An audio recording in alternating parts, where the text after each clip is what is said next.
saja. Ya, mereka mencoba ingin menghancurkan umat Islam, tapi mereka hanya punya mata kapak saja, Bapak Ibu. Apakah bisa hanya dengan menggunakan mata kapak dipegang dengan tangan, dipukulkan ke pohon tadi? Yang tumbang pohonnya apa tangannya? Tangannya. Pintar mereka. Ambil ranting dari pohon yang akan mereka tumbangkan, masukkan ke sini. Nah, gitu.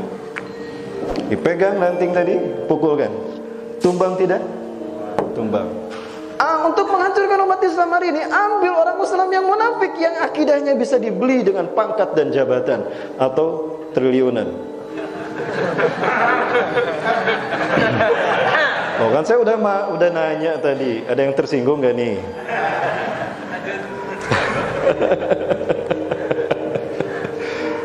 Dia ambil, dia cuci otaknya tuh, berhasil.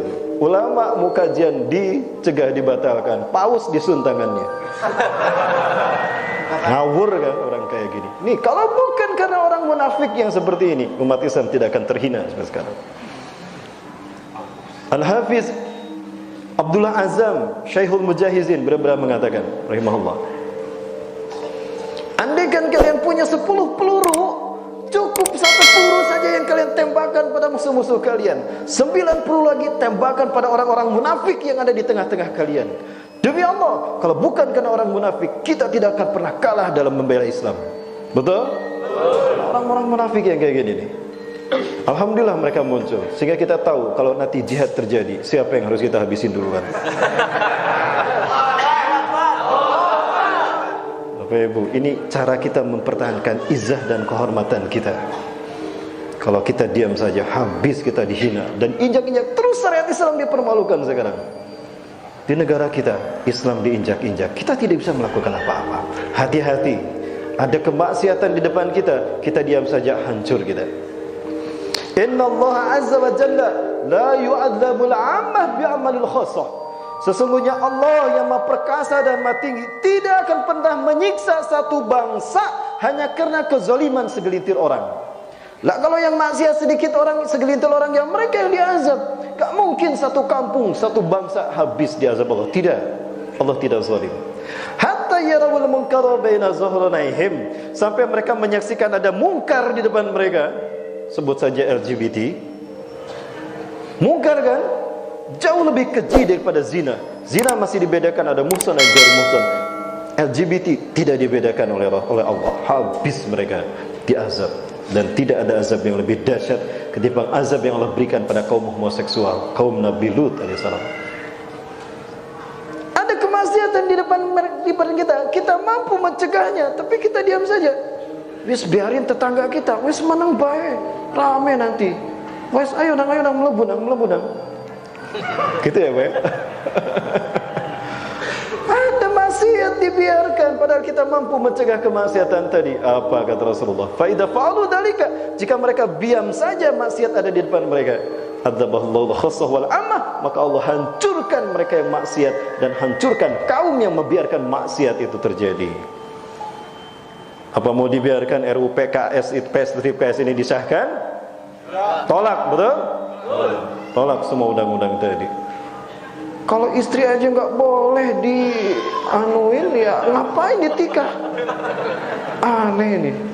Selamat datang Bapak Ibu di Indonesia akhir zaman. Allahu Akbar. Baik, kita lanjut ya Bapak Ibu. Kasihkan saya. Nggak apa-apa ceramah saya kayak gini Bu, Pak. Nggak ada yang kebakaran jenggot. Basyiril munafiqina bi anna lahum adzaban alima. Berikan kabar gembira pada orang-orang munafik bahwasanya bagi mereka siksaan yang pedih. Wahai orang-orang munafik, bergembiralah kalian, Allah menyediakan azab yang pedih bagi kalian. Siapa orang munafik yang harus kita gembirakan dengan siksaan yang pedih?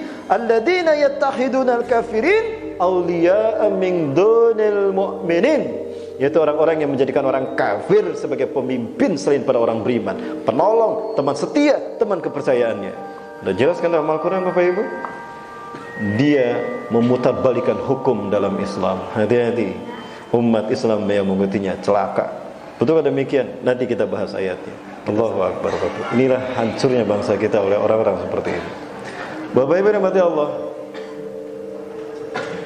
Tadi sudah jelas kata-katanya kan? Suatu hari Huzaifah bin Yaman bersama Rasulullah SAW. Kunna nahnu fi majlisin ma'a Nabi sallallahu alaihi wasallam. Wa kana an-nasu yas'aluna Rasulullah sallallahu alaihi wasallam 'anil khair. Adalah para sahabat bertanya kepada Rasul tentang kebaikan. Ya Rasulullah, amal apa yang paling Allah cintai? As-salatu fi awali waqtiha, salat di awal waktu. Ya Rasulullah, man ahaqqu bi husni sahabah? Siapa yang paling pertama yang harus kami dulukan? Ibuku atau ayahku? Ibumu, ibu ayahmu. Terus para sahabat bertanya tentang kebaikan. Wa kuntu as'aluhu anisyar makhafatan ayyudrikani. Aku bertanya tentang keburukan pada Rasulullah, khawatir keburukan itu menimpa aku dan aku tidak menyadarinya. Orang cenderung menampakkan kebaikan, tapi keburukan cenderung disembunyikan karena menjaga gengsi. Huzaifah sebaliknya, keburukan yang beliau tanyakan. Ya Rasulullah, kunna nahnu fil jahiliyah. Wahai Rasulullah, dahulu kami jahiliyah ya Rasulullah. Kami mabuk, kami berzina, kami mengundi nasib, kami berjudi, bahkan kami mengubur bayi kami hidup-hidup, bahkan kami menyembah berhala. Faja'alallahu bihadzal khair, lalu Allah mendatangkan Islam ini kepada kami. Maka kami kembali pada fitrah kami, mulia kami sebagai manusia hamba Allah dengan mengabdi hanya kepada Allah. Ahal bada hadzal khair min syarrin. Apakah setelah zaman kebaikan kita sekarang ini akan ada zaman keburukan?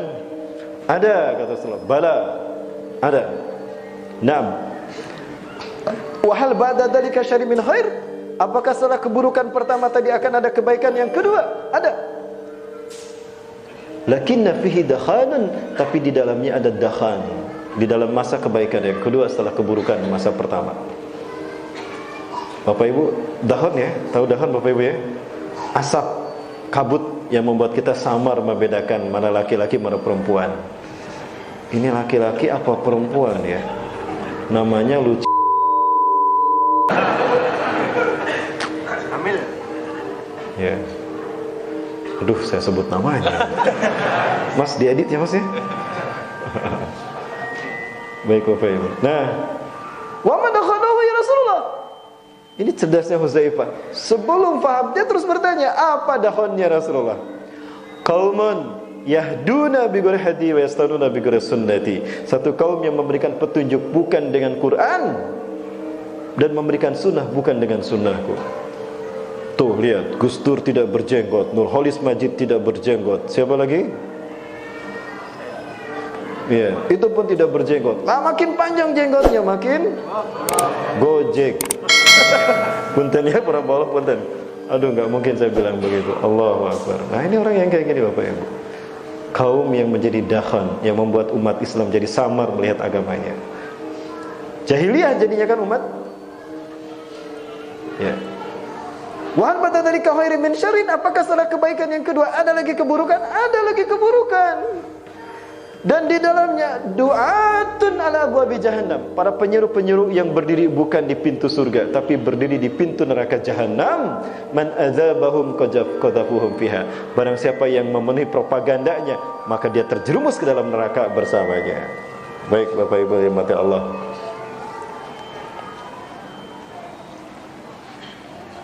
Bapak Ibu rahmati Allah. Maka kemudian para sahabat Huzaifah Rasul mengatakan lagi, ta'rifu minhum ma tunkiru. Kalian mengenal mereka dan kalian ingkari mereka. Sifhum lana ya Rasulullah. Sebutkan ciri-ciri mereka ya Rasulullah. Hum min jildatina. Kulitnya sama dengan kita kata Rasulullah. Muslim, namanya aja nama Arab kan? Wajahnya wajah Arab. Ya. Wa yatakallamuna bi alsinatina wa yatakallamuna bi alsinatina. Berkata-kata dengan lisan-lisan kita. Bicara agama, bicara fatwa, bicara kepemimpinan. Allahu Akbar. Bapak Ibu, kita buka Quran surat At-Taubah ayat 31. Di dalam Quran surat At-Taubah ayat 31, a'udzubillahi minasyaitonir rajim. Ittakhadhu ahbarahum wa ruhbanahum arbaban min dunillah wal masih Isa ibn Maryam rasulullah. Maaf. Baban min dunillah wal masih ibn Maryam wa ma umiru illa liyabudu ilahan wahida la ilaha illahu subhanallahi amma yusyrikun. Subhanahu wa ta'ala amma yusyrikun. Ya, syukran. At-Taubah ayat 31. Ittahadu ahbarahum, mereka menjadikan alim-alim mereka, wa ruhbanahum, dan rahib-rahib mereka, pendeta-pendeta mereka, arbabam min dunillah, sebagai Tuhan selain Allah. Wal Masih ibn Maryam, dan mereka mempertuhankan Al-Masih bin Maryam. Wa ma umiru, padahal mereka tidak diperintah, illa liya'budu ilaha wahida, melainkan menyembah Tuhan yang Maha Esa. La ilaha illa huwa, tidak ada Tuhan selain Allah. Subhanahu amma yusrikun, Maha suci Allah dari apa yang mereka persekutukan. Adi bin Hatim baru masuk Islam, dia ahli kitab tadinya. Ya Rasulullah, ma ra'aituhum ahlal kitabi al-yahuda wan nasara yarka'una aw yasjuduna amama ahbarum wa rabbanum, kaifa yuqalu dzalik? Ya Rasulullah, saya ahli kitab dulu, saya tidak pernah melihat orang-orang Yahudi dan Nasrani ruku dan sujud di hadapan pendeta mereka, di hadapan alim-alim mereka. Kenapa mereka dikatakan menjadikan alim-alim mereka, rahib mereka sebagai Tuhan, ya Rasulullah? Apa kata Rasulullah? Rasulullah menegaskan, bal ya'budunahum, bahkan sungguh mereka menyembahnya. Kaifa yakunu dzalik? Bagaimana itu bisa terjadi, Rasulullah? Inna ahbarahum wa ruhbanahum yuhallaluna ma haramallahu lahum wa yuharrimuna ma ahallallahu lahum.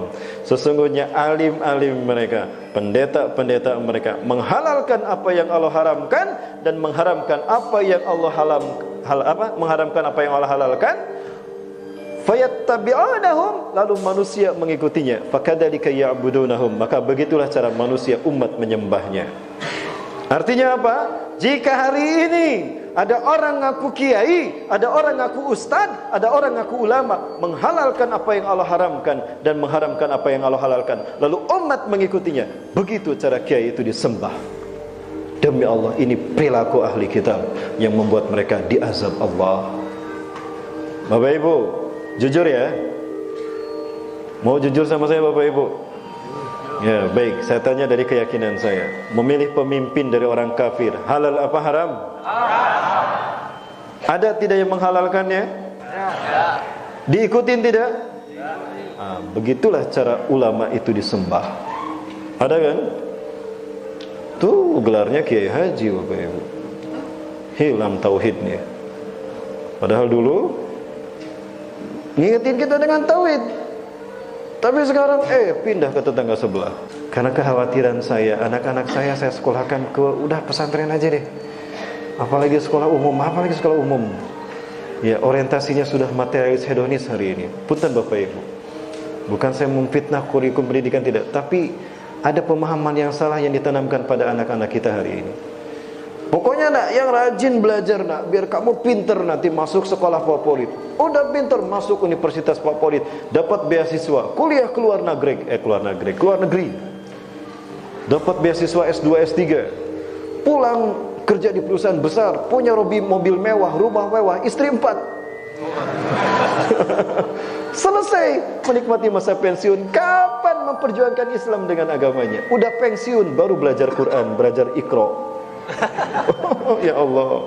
Nah, ini hedonis materialis.